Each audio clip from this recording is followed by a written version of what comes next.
Well, let's switch to Central Texas weather, and certainly no impacts, I don't think, Whitney, for us here. We're far enough away. At least not from that system, though. No, but she's going to correct us and be like, actually, guys. no, but it's been a weird week, you guys, like in a weird summer in general. I keep seeing that, but it's just shocking because I've lived here a long time and we haven't had a lot of summers that were this cold and this wet, and we're getting still all this rain, and it is the middle of August. So I am hopeful that we're not going to get super hot for a month and dry at this point. I was worried about August, and now I'm going to worry about September, and usually we're good by October, right? Or at least hope so. Speaking of hopeful things, as you can see, rainfall totals, this is just the past 24 hours, but we've been showing this daily, and tomorrow I'll have to pull weekly totals to end the work week, but Temple racked up another just over an inch. 24 hours. Lake Limestone in our far eastern zones at 2.5 inches over the past day alone. Florence at around 1/2 inch. Lots of folks got about 1/4 inch. So it has been here and there, spotty activity on radar the past 3 afternoons. We're doing it again today and tomorrow, just so you know.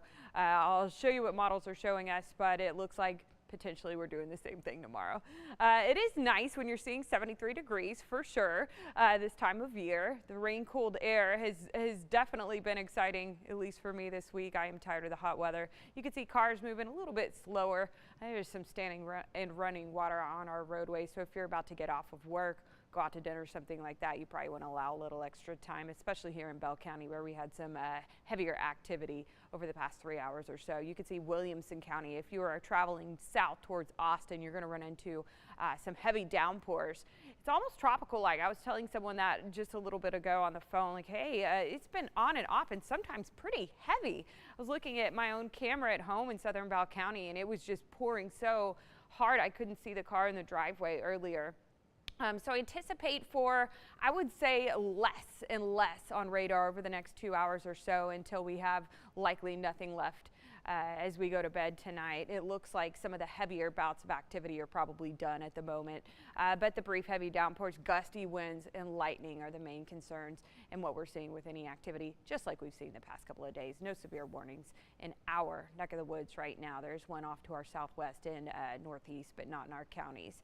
You can see where the rain has been today by looking at the temperature map. A lot of us sitting in the 70s, which again, so unusual in the 5 o'clock hour mid-August. You can see who did not get the rain and likely was seeing sun this afternoon. Comanche Brownwood 97 and 98, and that is where we typically sit in terms of high temperatures this time of year. Okay, so I promised to show you the rest of the evening, and we'll go through the next few days on top of that. Futurecast showing these storms starting to break up and dissipate. They are headed from north to south, but less and less on radar throughout the evening. Tomorrow morning, Brazos Valley could get clipped by a couple of thunderstorms, and then likely, boom, once again, we have the scattered activity on radar Friday afternoon into early Friday evening with the brief heavy downpours, thunder, lightning, gusty winds once again. We have had a couple of warnings this week, and they were all for winds in excess of 58 miles an hour, so that could be possible tomorrow, but the severe threat has been overall pretty low. You can see over the weekend we dry out. We're going to be sitting in the middle 90s a lot of days, and even could have, yes, a cold front early next week that could knock us back into the 80s for highs. I am hoping that happens. Hurricane Erin, we were just talking about Erin starting to weaken finally, and will lift up and head northeast. There's a 70% chance that another wave develops into a more organized system, but it looks like it is going to kind of follow the path that Erin just did. Here's your 7-day forecast showing tomorrow some more scattered shower and thunderstorm activity is possible, mid-90s over the weekend. There's that cold front potentially early mid next week. Y'all, I can't wait for some 70s and 80s for high temperatures. Enjoy. Whitney, thank you. As a reminder of the